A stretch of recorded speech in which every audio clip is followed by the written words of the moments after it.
Generally, the first set of teeth to erupt are the bottom two central incisors, followed by the emergence of the four upper front teeth. Shortly after, the other set of teeth gradually emerge in pairs. The primary canine or eye teeth erupt any time between 1.5 to 2 years of age. Between the ages of 1 and 3, the 8 primary molar teeth will erupt into your mouth.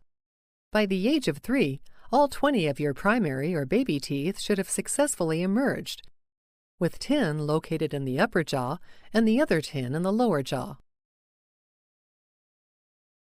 Around the ages of 6 to 13, larger permanent teeth start to push against the primary teeth, causing them to fall out.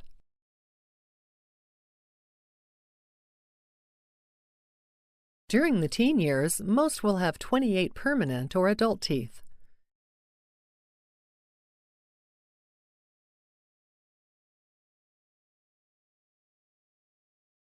If there is room, the final set of teeth, called the wisdom teeth, will emerge between the ages of 17 and 21.